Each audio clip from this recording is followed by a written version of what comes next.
살다 보면요, 환경이나 조건이 바뀌지 않았는데도 우리가 내적으로 겪는 여러 가지 변화들이 있습니다.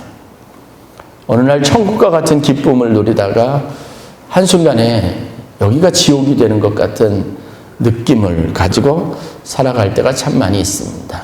특별히 최근 들어서 여러분 내적인 변화, 감정적인 변화를 많이 경험하고 이상하게 삶이 힘들고 또 어깨가 무겁게 느껴지시는 분들은 오늘 말씀에 좀 귀를 기울일 수 있기를 바랍니다. 성경에 보면 에덴이라고 하는 가장 완벽한 상징성을 가지고 있는 하나님의 창조 모형이 있습니다. 그곳에서는 창조에 관련된 하나님의 모든 세팅들이 다 이루어져 있었고 그것은 낙원이라고 불릴 만큼 아름다운 것이었습니다. 많은 사람들이 죽음 이후에 하나님의 나라를 상상할 때 머릿속에 그리고 있는 것도 에덴 동산의 모습입니다. 그런데 그 에덴 동산에서 어떤 갑작스러운 변화가 감지되기 시작하고 그 에덴 동산이 아름다운 곳이 아닌 또 다른 모양을 갖게 되는, 또 다른 의미를 갖게 되는 사건들이 기록이 되어져 있습니다. 제가 설교 제목을 에덴의 두 얼굴이라고 하는 조금 특이한 제목으로 설정해 보았습니다. 에덴은 아름다운 곳이기도 하지만 에덴은 고통의 땅의 의미도 가지고 있습니다. 우리의 삶의 자리도 마찬가지 아니겠습니까? 하나님의 축복이 그대로 묻어나 있는 복된 것이고 내가 성장하고 내 자녀가 자라는 하나님이 주신 축복의 터전이면서도 거기에서는 우리가 겪는 수없이 많은 어려움들이 동시에 존재하기도 합니다. 이런 변화의 가장 중요한 요인이 무엇인가 하는 부분에 대해서는 우리가 다 풀지 못할 숙제와 같은 과제를 가지고 있습니다. 왜 어제와 오늘의 삶에 이런 질적인 차이가 있을까? 어제는 그렇게 좋았던 저 사람과의 관계에서 오늘은 왜 이렇게 불편하고 어색함이 가득한 일들이 일어나게 되는가라는 이런 반복적인 질문들이 우리들 가운데 있습니다. 성경은 이 모든 과정을 명확하게 설명을 해내고 있습니다. 그것은 믿음과 의심이라고 하는 두 단어로 요약하고 있습니다. 믿음이 있는 곳에는, 신뢰가 쌓여 있는 곳에는 에덴은 아름다운 곳이었습니다. 그러나 의심이 스며들기 시작해서 그 의심이 활개를 치는 그 에덴 동산은 고통의 땅이었습니다. 원망의 땅이었습니다. 오늘 성경에 읽은 말씀을 보면 그 이전까지 너무 온화하고 아름답고 고요하고 평화롭게 들리던 주님의 음성이 부끄러움, 숨고 싶은 음성으로 들려지는 이 이상한 변화를 아담과 하와가 느껴야만 했다고 하는 겁니다. 성경에서 의심은 마귀의 일 혹은 하나님과 대적되는 일이라고 정의하고 있습니다. 우리가 똑같은 공간에서 어느 날 갑자기 지옥을 경험하게 되는 것은 의심 때문에 생기는 일이다라고 설명하고 있는 겁니다. 그런 일들은 성경에 참 많이 여러 곳에 기록이 되어져 있습니다.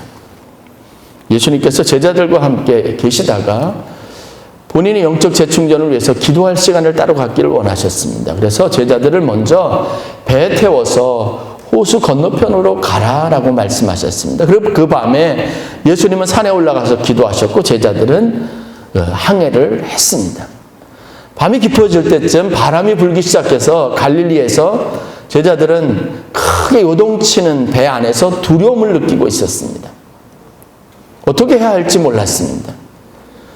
그 큰 바람 때문에 흔들리고 요동치는 그 갈릴리 호수 한가운데서 그 밤중에 유령을 보고 제자들이 소스라치게 놀랐습니다.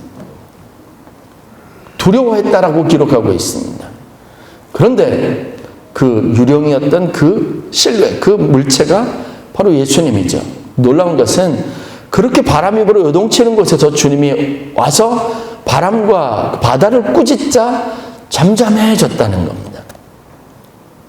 이 신기한 현상을 목도했던 베드로가 갑자기 그 안에서 어떤 불쑥 어떤 생각이 나기 시작해서 주님께 용감하게 호수 위를 걸어서 주님에게 다가갑니다. 다른 제자들도 아마 깜짝 놀랐을 겁니다. 생각지 않았던 일입니다. 성경의 다른 복음서에 보면 주님께 요청을 했고 주님은 그것을 허락했다. 그래서 베드로가 호수 위를 물 위를 걸었다라고 기록하고 있습니다. 그런데 그런 기적과 같은 놀라운 축복의 현상 가운데서 갑자기 그에게 변화가 일어나기 시작했습니다. 변화의 시작은 바람이었습니다. 바람이 불자 갑자기 베드로의 마음속에 의심이 들기 시작했습니다. 바람이라는 것이 느껴지기 시작했습니다. 성경에는 바람인 줄 알고 인식하기 시작하자 베드로가 점점 물에 빠져가는지라라고 설명했습니다. 한순간에 확 물에 빠진 것이 아니라 바람을 인식할수록 그 마음에 주위에 대한 두려움이 조금씩 생겨날수록 갑자기 그의 몸이 물속으로 빠져들어갔다. 이렇게 설명을 하고 있습니다. 그에게 주님께서 손을 내밀어서 그를 구원해 주셨습니다. 물에 빠져가는 베드로에게 예수님께서 이렇게 말씀하셨습니다. 믿음이 작은 자여 왜 의심하였느냐. 주님은 베드로에게 일어난 이 일련의 변화에 대해서 믿음이 적어서 의심해서 이렇게 되었다라고 원인 관계를 분명하게 설명하고 있었다고 하는 겁니다. 믿음이 적은 것, 의심하는 것은 우리 삶에 이런 갑작스러운 변화를 일으킵니다. 상황이 악화되기도 하고 삶이 점점점 고단하고 피곤하게 여겨지기도 하고 모든 것이 다 짜증스럽기도 하고 사람들과의 관계가 불편해지기도 하는 겁니다. 아름답고 좋았던 것이 악화되기 시작하는 거예요. 그런데 그 중심에 무엇이 있냐면 의심이라고 하는 것이 있다라고 설명하고 있습니다. 오늘 읽은 우리 본문 말씀에도 창세기 3장에서도 이런 변화에 대해서 그 과정들을 상세하게 소개하고 있습니다. 에덴 동산은 축복의 동산이었고 하나님의 동산입니다. 창세기 1장, 2장으로 이어지는 것을 보면 하나님이 어떻게 창조하셨고 그 창조 안에서 하나님이 하신 역할이 무엇이고 창조 세계를 바라보는 하나님의 계획과 그 세계를 바라보는 하나님의 마음이 어떠했는지를 분명하게 표현하고 있습니다. 그것은 아름다운 것이고 보기에 너무 좋은 것이었고 그것은 하나님의 손길과 계획 안에서 다 이루어진 것이고 창조 동산에 존재하는 모든 것은 하나님의 뜻과 계획과 하나님의 섭리 안에서 다 만들어진 것입니다. 심지어는 아담과 하와도 그랬습니다. 그런데 어느 날 갑자기 이 아담과 하와 안에 변화가 감지되기 시작했습니다. 그리고 그 동산에서 부끄러워서 더 있지 못하고 숨어야만 됐고 그 동산에서 자신의 인생의 고통이라고 하는 것을 느끼기 시작했고 그 동산에서 더 이상 있을 수 없어서 하나님이 이 둘을 내어 쫓아내셨다라고 하는 겁니다. 그 자세한 과정은 다 설명할 수 없더라도 그 축복의 동산에 살았던 아담과 하와가 이제는 그곳에 있을 수 없게 되었다고 하는 변화를 살펴볼 수 있는 겁니다.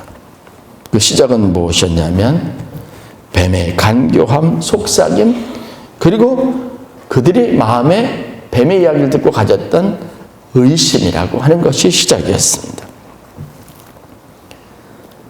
알고 싶은 호기심은 건강한 겁니다. 그것은 새로운 것을 발견해내고 새로운 일을 발명하게 하고 새로운 지혜 안에서 진리 안에서 더 깊어지게 하는데 우리에게 유익합니다. 그러나 의심과 믿지 못해 생기는 의심과 불신은요 분명한 마음의 질병입니다. 이것은 마귀의 일입니다. 어떤 사람은 의심은 지옥을 만드는 첩경이라고 말하기도 합니다. 저는 이 의심 때문에 파괴되는 공동체를 참 많이 보았습니다. 아주 작은 것이 시작이 돼서 심각한 파괴를 가져오는 경우를 참 많이 보았습니다. 결국은 의심은요, 마귀의 일이에요. 지옥을 상징합니다. 그러나 믿음은 하나님의 일이고 하나님의 거룩한 나라, 아름다운 것, 천국을 상징한다는 겁니다. 대한민국이 불신과 의심으로 들끓고 있습니다.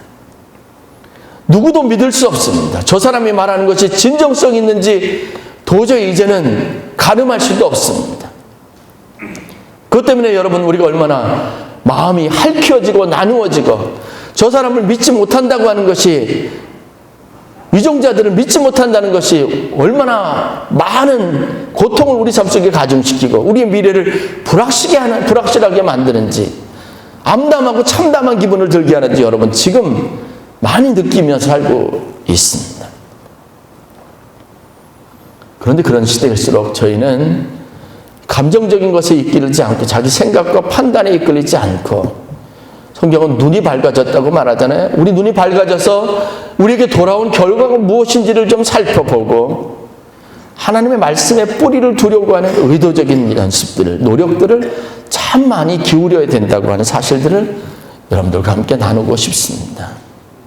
믿는 자가 되시기를 주의 이름으로 간절히 축원합니다. 여러분 자신을 위해서도, 여러분이 살고 있는 삶의 조건을 위해서도, 좀 더 나은 이익을 위해서도, 좋은 편을 선택하기 위해서 믿는 자가 되시기를 주의 이름으로 간절히 축원합니다. 옳은 것, 진리, 바른 것을 추구하다가 우리가 빠져들고 있는 이 깊은 구렁텅이에서 우리가 겪는 어려움이 무엇인지를 분별할 수 있는 지혜가 우리에게 너무도 필요하다고 하는 사실입니다. 오염된 마음으로 우리가 세상을 보면, 의심을 가지고 세상을 보면 절대로 바로 보이지 않게 되어져 있습니다.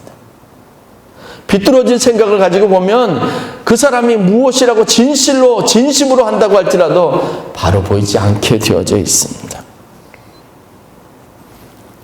그게 여러분들이 생각하는 객관적인 진리라고 할지라도, 정의를 추구하는 것이라 할지라도 그 결과가 여러분들을 멍들게 하고 여러분들 삶의 고통을 가중시킨다고 하면 여러분 하나님을 믿기로 선택하는 옳은 결정을 할 수 있어야 될 줄로 믿습니다.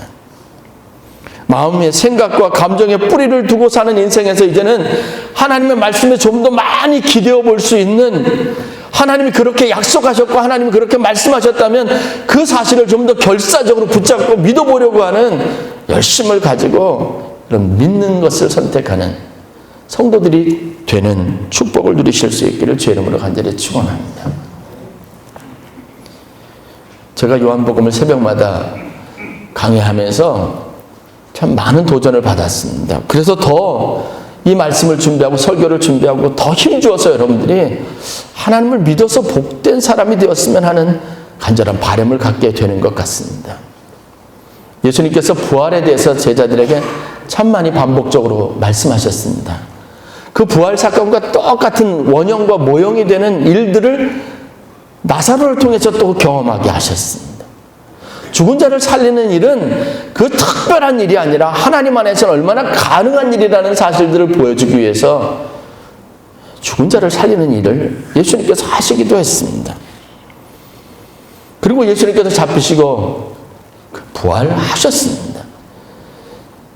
예수님을 따르는 제자들에게 예수님이 말씀하신 그대로 부활하셨다고 하는 사실은 얼마나 놀라운 사실일까요? 흥분된 일이지 않겠습니까? 이것보다 큰 증거가 어디 있어요? 믿음의 확신 안에서 하나님이 눈으로 보기에 직접 살아나셨고 무덤은 비어있다는 사실들을 알았다면 제자들은 그 사실 때문에 흥분되어 있어야 할 겁니다. 제자들은 마음에 뜨거웠어야 할 겁니다.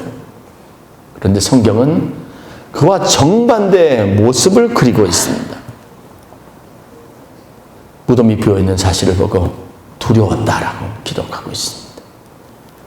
제자들은 어떻게 했습니까? 더 움츠러들었고 숨을 곳을 찾았습니다.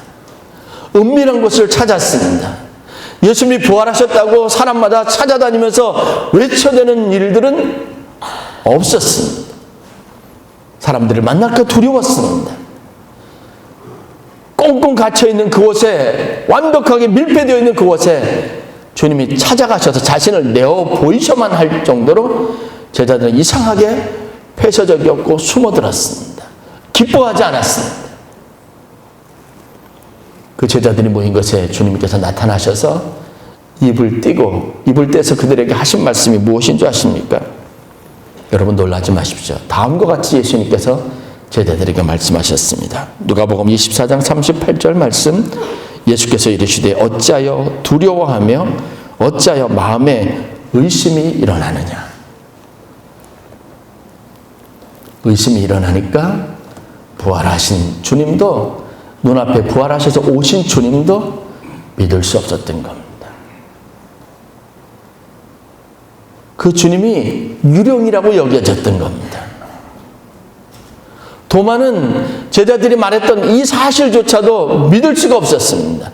10명이면 10명이 똑같이 그들의 입을 가지고 전했던 사실을 자기는 믿지 못하겠다고 했습니다. 그래서 주님은 도마에게 다시 한번 나타나셨습니다. 제자들과 함께 모여서 이 문제로 서로 논쟁을 벌였을 때였습니다. 도마에게 나타나셔서 주님이 손을 내밀었고 옆구리를 보이셨습니다.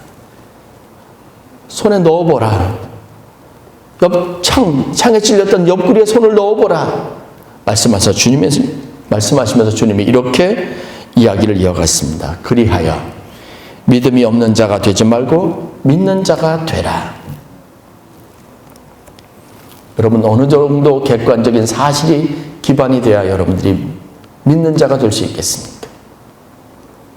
제가 보기에는 사실에 근거한 것보다 더 중요한 것은 믿고자 하는 마음입니다.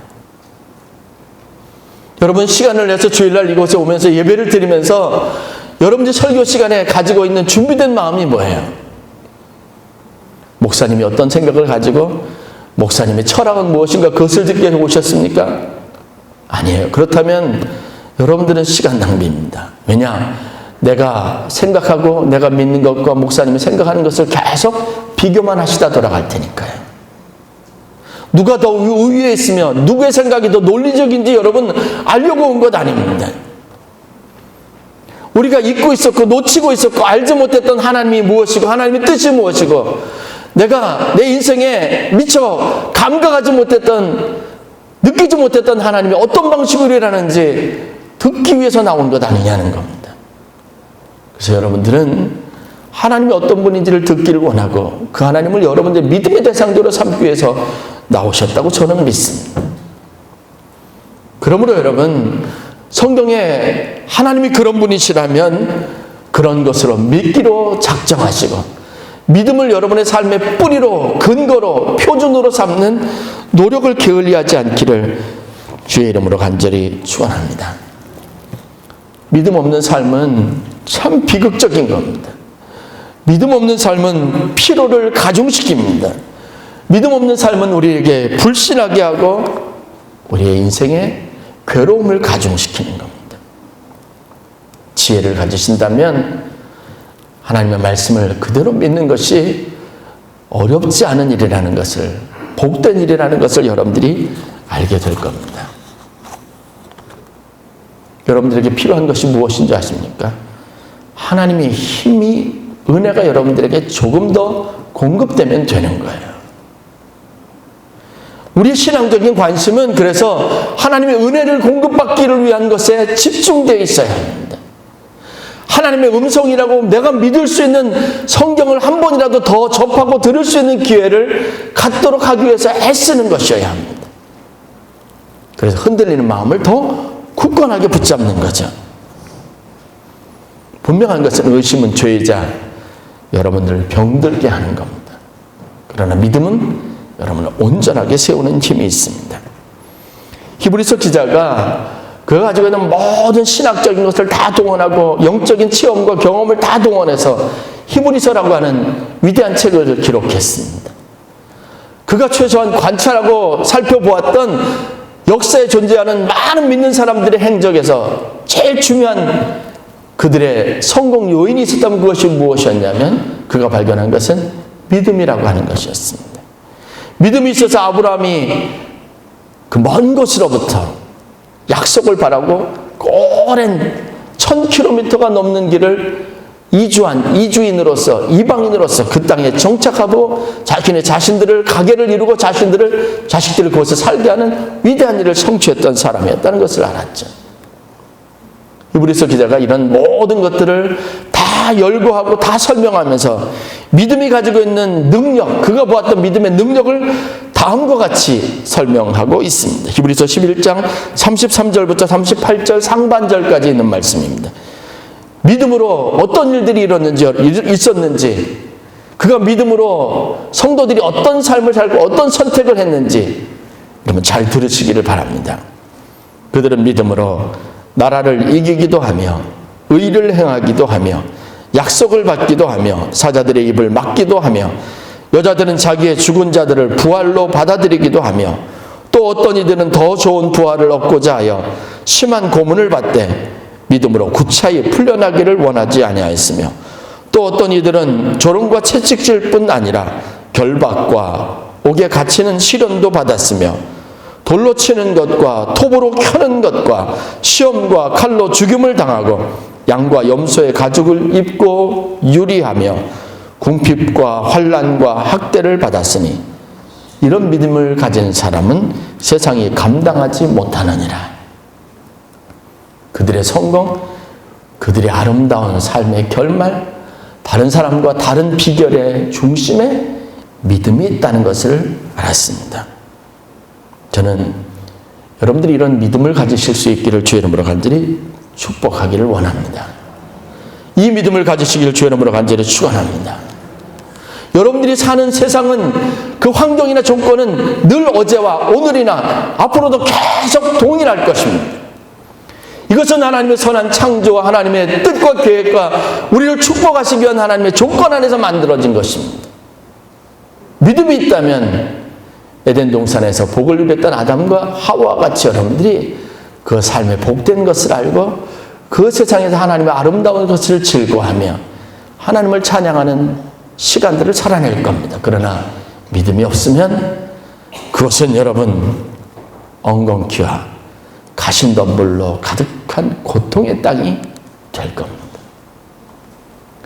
왜 하나님이 여러분들에게 축복을 해주신 조건과 여러분들이 아름다운 삶, 여러분들의 가치와 여러분들이 가진 삶의 목적을 복되게 하기 위해 주신 이 공동체 안에서, 가족 안에서, 사람들과의 교제 안에서 고통스럽고 상처받고 아픔을 느끼며 살아가고 있는지 여러분 심각하게 고민할 수 있어야 합니다. 하나님이 이 사람과의 만남을 축복으로 주셨습니다. 하나님이 여러분들이 이 공동체에 속하게 하신 것은 여러분을 복되고 아름답게 하기 위한 목적에서 세우셨습니다. 결론입니다. 이 땅이 여러분들에게 축복의 동산이 될 수 있는 믿음의 길이 열려져 있습니다. 또한 이 땅을 살아가면서 매일매일 고통스러워할 의심이라고 하는 이 질병을 떨쳐버리지 못하는 문제도 여전히 우리 가운데 있습니다. 선택이 우리의 몫이라고 하는 사실입니다. 믿음 없는 의심이라는 죄를 가질 때 우리에게 일어나는 일이 뭔지 아십니까? 첫째는 관계의 단절입니다. 계속 지속적으로 이것을 이어갈 수 없죠. 사람들과는 전부 다 끊어지게 되어져 있습니다. 두 번째는 삶의 혼란과 고통이 늘 언제나 우리 가운데 있습니다. 명확하고 뚜렷한 것은 하나도 존재하지 않습니다. 세 번째는 여러분들이 속한 모든 것이 파괴됩니다. 여러분이 힘들 뿐만 아니라 공동체가 파괴되게 되어 있습니다. 네 번째는 고독과 외로움입니다. 다섯 번째는 하나님이 주신 모든 것을 누리지 못하는 겁니다. 에덴 동산에서 쫓겨나는 거죠. 그러나 아멘 하는 믿음으로 우리가 누리게 될 축복은 무엇인 줄 아십니까? 여러분들이 받아들여야 될 믿음은 뭔지 아십니까? 하나님은 신실하셔서 어제나 오늘이나 내일이나 변함없다고 하는 사실입니다. 그래서 여러분 하나님의 약속의 신실함을 반드시 믿으시길 주의 이름으로 간절히 축원합니다. 하나님은 신실하십니다. 하나님은 신실하십니다. 하나님이 약속한 것을 이루십니다. 이것을 여러분 마음속에 계속해서 반복적으로 계속 되뇌이고 그것이 여러분들에게 자연스러운 믿음이 될 때까지, 사실이 될 때까지 여러분들이 애쓰고 힘써서 고백해야 될 언어입니다. 두 번째, 여러분들의 자녀와 여러분들이 관계하는 모든 사람들에게 여러분 하나님의 축복을 메시지 계속해서 선포하시기를 주의 이름으로 간절히 축원합니다. 우리는 이 믿음의 말을 들을 수 있는 기회를 많이 가져야 돼요. 저 사람을 만나면 저 사람에게 여러분 믿음으로 격려하시기를 바랍니다. 민수기 6장 24절에 하나님께서 제사장들, 이 사람들은 기름 부어 따로 세운 사람들이 아닙니까? 제사장의 제일 중요한 기능으로 하나님께서 모세를 통해서 그들에게 약속하신 것이 있어요. 그래서 제사장들이 꼭 해야 하는 일이 한 가지 있는데 그것이 뭔지 아십니까? 누구든지 찾아오면 만나면 이렇게 축복하도록 하나님께서 가르치셨습니다. 여호와는 너에게 복을 주시고 너를 지키시기를 원하시고 여호와는 그 얼굴을 너를 향하여 드사 은혜와 평강 주시기를 원하노라. 제사장들은 사람을 만나면 항상 그 사람들에게 이것을 선포하라고 했습니다. 이것이 제사장이 가지고 있는 가장 고귀한 직분이고 그가 감당해야 될 사명이라고 가르치셨습니다. 여러분 이것을 선포하고 들을 수 있는 기회를 많이 가지세요. 여러분 자녀들 지금이 중요한 게 아니죠. 그 자녀들에게 여호와는 내게 복을 주시고 너를 지키시길 원하시고 그의 얼굴을 너에게 드사 은혜와 평강 주시길 원하신다고 끊임없이 선포하고 말할 수 있어야 될 줄로 믿습니다. 제가 목회하면서 참 감동적인 많은 사람들의 삶을 만나는데요. 지금도 기억하는 한 가정이 있습니다. 아들 둘을 키우고 있습니다. 근데 이 첫째 아들이 초고도 난시라고 하나요? 그래서 안경을 쓰는데 처음 봤을 때 이 돋보기 같이 두꺼운 안경이에요. 학교를 다니는데 나중에 이제 신방을 하면서 예배를 드렸는데 자기 어려움과 고통을 다른 사람한테 얘기하지 못하는 어려움에 대해서 저한테 솔직하게 얘기하더라고요. 학교에서 약간 왕따 당해요. 배는 데 없다 그러죠. 너무 시력이 나쁘고 그래서 조금만 시력 범위를 벗어나면 모든 게 다 흔들리고 뚜렷하게 보이잖아요. 그래서 지나가면요 거칠어요. 행동이 거칠어서 뭐 남의 집 꽃병을 넘어뜨리기도 하고 뭐 이렇게 씨름하다가 갑자기 하다 보면 갑자기 그 얼굴을 뭐 상처를 주거나 이런 일들이 있어요. 그러니까 사람들이 다 싫어하죠. 그래서 학교에서 심지어 어떤 얘기를 하냐면 무슨 공격 본능이 있는 장애가 있다고. 그래서 그런 판정을 내려가지고 당신 아들이 문제 있다고 했다는 거예요. 그런데 그 사실을 믿고 싶지 않은 겁니다. 둘째 아들이 있는데 소심하고요. 자신감이 없어요. 그 아들 둘을 위해서 엄마가 걱정을 하면서 기도해달라고 부탁하더라고요. 제가 예배를 드리면서 그날 제 기억이 분명한데 집사님 내가 보기에 이 애들은요 문제가 있는 게 아니고 애들은 특별한 겁니다. 그런데 제가 지금도 감동이 되는 건 그 엄마가요 제가 했던 이 말씀을 하나님 말씀을 붙잡더라고요. 맞아요 목사님 그렇죠? 내 아들은요 문제가 있는 게 아니라 특별한 거예요. 맞죠 목사님? 제가 설교할 때 민수기 14장 28절 말씀을 가지고 설교했습니다. 너희 말이 내 귀에 들린 대로 내가 그대로 행할지니라. 이 말씀을 붙잡고 아이들을 가지고 의심이 들고 확실히 생기지 않을 때 낙심하는 일이 있게 생기면 이 부분은요 성경을 읽습니다. 1년에 한 번씩 제가 성경 통독을 하는데 이 가족들은요 아들을 둘을 데리고 한 번도 빠지지 않고 성경 통독을 매일 했습니다. 누가 뭐라고 하든 그 사람 말보다도 하나님의 말씀을 하나님의 약속을 붙잡았습니다. 그분이 제일 좋아하는 찬양이 이거 민수기 6장 24절 찬양. 여호와는 너에게 복을 주시기를 원하며 너를 지키시기를 원하시며. 기도할 때 이 찬양 너무 많이 불러요. 근데 그 아들이 어떻게 된 줄 아십니까? 세계 랭킹이 들 만한 유명한 대학을 졸업을 했습니다.